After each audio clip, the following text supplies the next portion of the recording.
Hey everyone, Peter Zeihan coming to you from Florida, where I'm on a work trip, where I just got some great news. The backstory.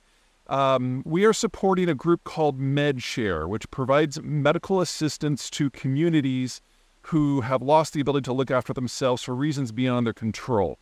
So when the Russians rolled into Ukraine, MedShare got to work to help out with things like surgical kits in order to help local communities keep their own people alive. And for the month of November, anyone who donates to MedShare is going to receive a matching donation from us up to $40,000.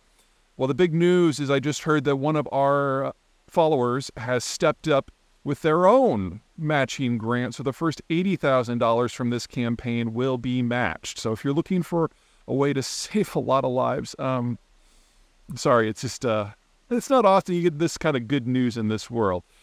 So thank you for everyone who's given already, and thank you for our new sponsor, and thank you for everyone who's about to help out. A reminder that the newsletter's free, and as a result, we ask that anyone who does have some spare change to give to MedShare, please do. And now back to our originally scheduled program. Everybody, Peter Zeihan here, coming to you from my home office in Colorado. I haven't done a Ukraine update in a while because there's been a lot of cross currents. The front hasn't moved very much, and in most people's minds, that means a stalemate. And there's definitely some truth to that. We'll get into that a little bit. But there have been a lot of change in tactics on both sides. This is the first year that the Ukrainians have brought tanks into the fray and tried to do combined arms. However, the American style of combined arms, the NATO style, also includes air power and at least air parity. And the Ukrainians have nothing like that. So they've discovered that sending in lots of armor without air cover is, well, it's gone for them as well as you would expect it would.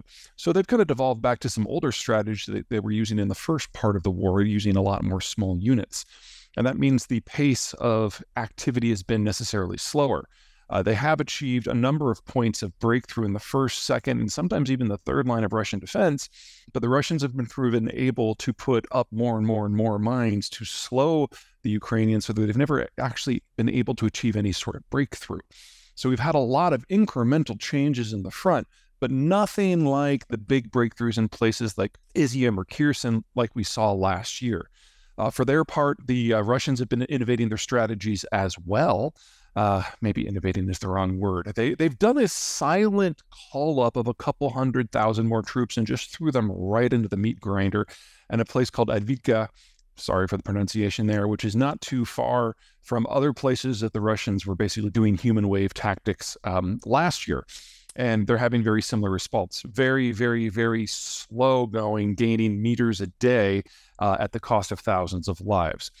But in the last, let's call it 2 weeks, the Ukrainians seem to be trying something new, and it would normally be something that I would just say is suicidal. But let me give you an idea of what they're doing, and then maybe you can choose for yourself. So let's do a fun little screen share. Go to Google Earth because it's awesome. All right, we're looking here at southern Ukraine. And this is an oversimplification, but if you zoom in just a little bit, this river here, this is the Dnieper. That's basically the front line for a large portion. Basically, everything south of this line is now in Russian hands, and everything north of the line is in Ukrainian hands. And for those of you who remember to earlier in the year, the Russians thought that the Ukrainians were going to be pushing across the river. They blew up all the bridges, and especially this dam right here, which is the Novokakova Dam. And what that meant is the entire upstream reservoir, which is one of the world's largest, drained over the course of just a few days and flooded everything to the south of this point. So this whole area became flooded. You can call that a war crime. You can call that deliberate destruction. You can call that whatever you can call it, an accident. Call it whatever you want. But what it did do is turn this entire southern section into kind of a no-go zone for most vehicles, because you had exposed riverbank above here, which was muddy, or lake bed, I guess that was muddy. And then down here, you had flooded riverbank that was muddy. So the Ukrainians who had wanted to hit the Russians in 2 or 3 different places suddenly found this entire swath became non-viable.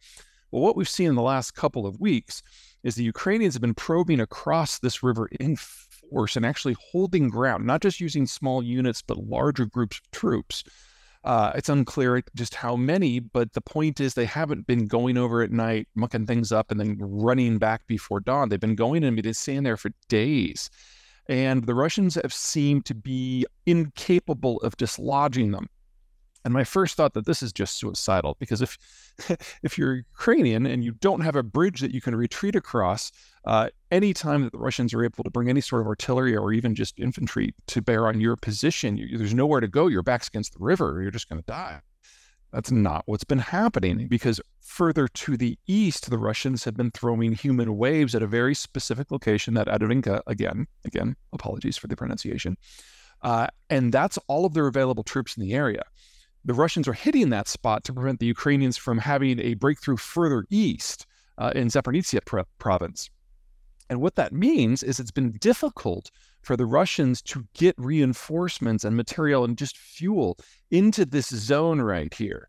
So let me zoom in a little bit more. You can see how the geography is working against the Russians and for the Ukrainians in this point. You've got these sand dunes area, the nature park, where there's no infrastructure at all. And then you've got clusters of Russians over here at this junction point of the transport system and at this junction point of the transport system. And so what the Ukrainians have done is land all the way across the river throughout here to keep these two groups engaged. And then they've used their artillery from the other side of the river to just decimate the parts that are in here, basically making this a no-go zone for the Russians, which has allowed the Ukrainians to build up a bit of a bridgehead isn't quite the right word because there's no bridge, but you get the idea.